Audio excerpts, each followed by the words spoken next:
Hello friends, welcome to BPSC right way. स्वागत है आप सभी का हमारे चैनल बीपीएससी राइट वे पर। आज हम लोग बिहार समसामयिकी का 8वां भाग लेकर आए हैं। इसके अंतर्गत हम लोग कुछ महत्वपूर्ण प्रश्नों को देखेंगे जो कि आपके आगामी परीक्षाओं के लिए महत्वपूर्ण साबित हो सकता है।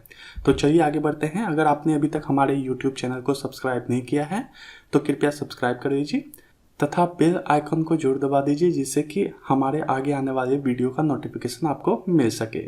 तो चलिए शुरू करते हैं हम लोग आज का सेशन और देखते हैं हमारा आज का पहला प्रश्न। हमारा आज का पहला प्रश्न है, हाल ही में आयोजित फेडरेशन कप नेशनल महिला हैंडबॉल में बिहार को कौन सा पदक प्राप्त हुआ है? तो हमारे उत्तर हो जाएंगे कांस्य पदक। 34वीं फेडरेशन कप नेशनल हैंडबॉल प्रतियोगिता में बिहार महिला टीम ने बेहतर खेल का प्रदर्शन करते हुए द्वितीय रनर अप ट्रॉफी संघ कांस्य पदक अपने नाम किया है। सेमीफाइनल में चैंपियन टीम हरियाणा से कड़ा मुकाबला हुआ जिसमें पराजित होने की वजह से बिहार को कांस्य पदक प्राप्त हुआ।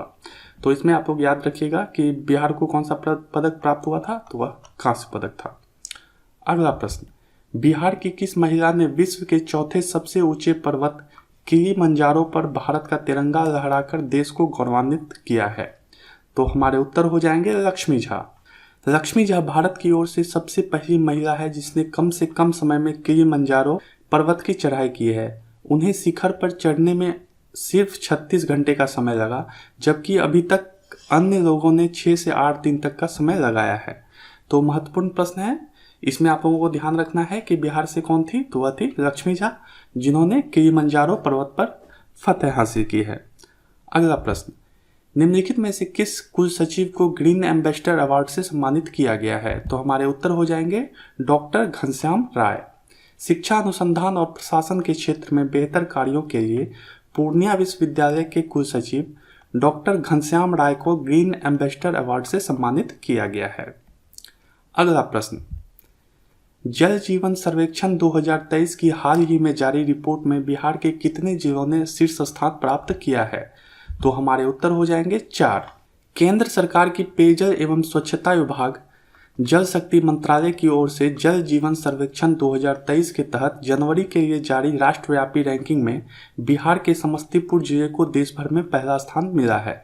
वहीं इस सर्वेक्षण में दूसरे स्थान पर बिहार के शेखपुरा, तीसरे स्थान पर सुपौल और चौथे पायदान पर बांका जिला रहा है। अति महत्वपूर्ण प्रश्न है, इसमें से आप लोग ध्यान रखेंगे कि पहले स्थान पर कौन है, तो वह है समस्तीपुर, दूसरे स्थान पर है आपको शेखपुरा, तीसरे पर सुपौल और चौथे पायदान पर है बांका जिला।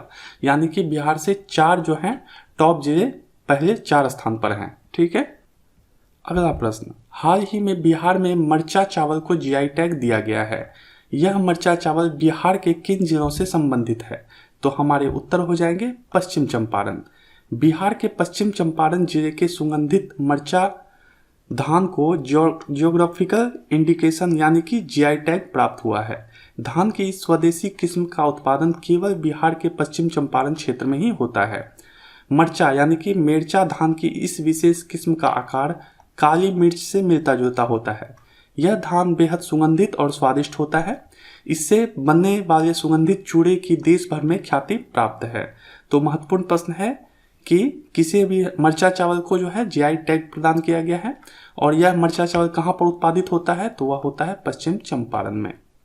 अगला प्रश्न, मुख्यमंत्री कन्या उत्थान योजना के तहत इंटर पास लड़कियों को प्रोत्साहन राशि के रूप में कितनी राशि देने का निर्णय लिया गया है? तो हमारे उत्तर हो जाएंगे 25,000।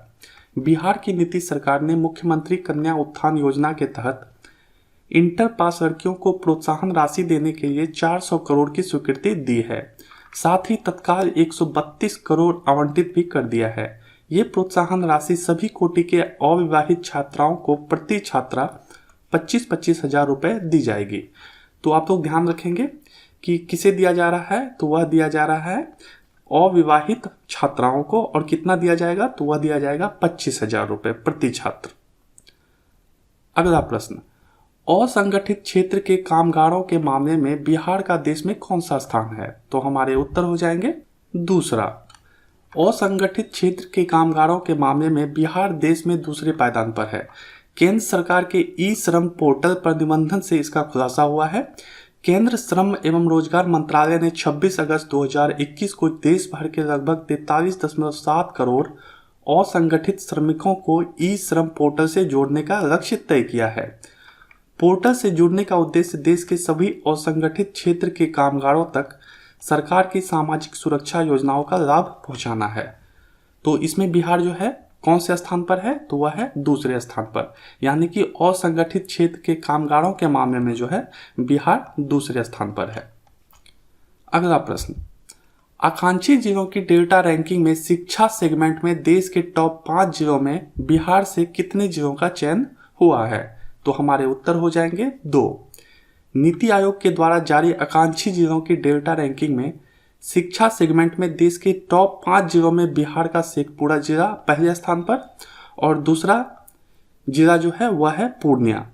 नीति आयोग के द्वारा जारी की जाने वाली आकांक्षी जिलों की डेल्टा रैंकिंग के शिक्षा सेगमेंट में मुख्य रूप से पढ़ाई, लाइब्रेरी, स्कूल की संरचना, छात्रों के लिए उपलब्ध सुविधा आदि पर ध्यान दिया जाता है। इसके अलावा शिक्षा क्षेत्र में स्कूलों में उपलब्ध पेयजल और टॉयलेट की सुविधा पर भी ध्यान दिया जाता है। इसी आधार पर जो है इसकी रैंकिंग निकाली जाती है और इसमें बिहार के 2 जिले शामिल हुए हैं, वह कौन कौन से हैं? शेखपुरा और पूर्णिया। अगला प्रश्न, किस जिले में राज्य का दूसरा डॉपलर रडार स्थापित किया जा रहा है? तो हमारे उत्तर हो जाएंगे पूर्णिया। पूर्णिया में जो है वह डॉपलर रडार को स्थापित किया जा रहा है। बिहार के पूर्णिया जिले में राज्य का दूसरा डॉपलर रडार लगाया जा रहा है। अभी तक यह केवल राजधानी पटना में ही स्थापित किया गया था। इसके लगने से कोसी सीमांचल सहित 500 किलोमीटर तक के रेंज में मौसम की सटीक जानकारी मिल सकेगी। यह एक्स बैंड डॉपलर मौसम रडार होगा जिससे कृषि को फायदा होगा। यह स्ट्रॉन्ग डिटेक्शन रडार है।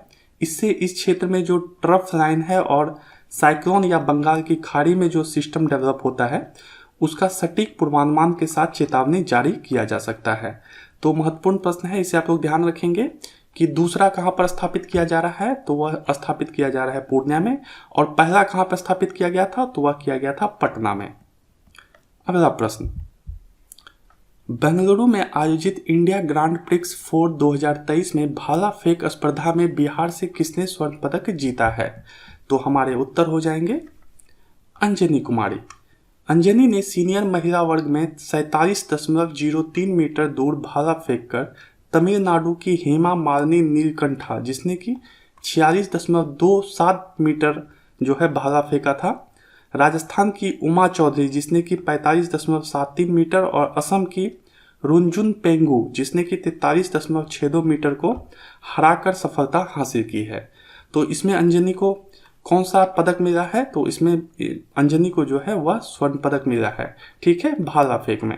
तो महत्वपूर्ण प्रश्न है, इसे आप लोग ध्यान रखिएगा। तो यह थे हमारे आज के कुछ महत्वपूर्ण प्रश्न जो कि आपके आगामी परीक्षाओं के लिए महत्वपूर्ण साबित हो सकते हैं। तो आज के लिए बस इतना ही, मिलते हैं हम लोग अगले वीडियो में। तब तक के लिए हमारे साथ बने रहने के लिए आप सभी का बहुत बहुत धन्यवाद।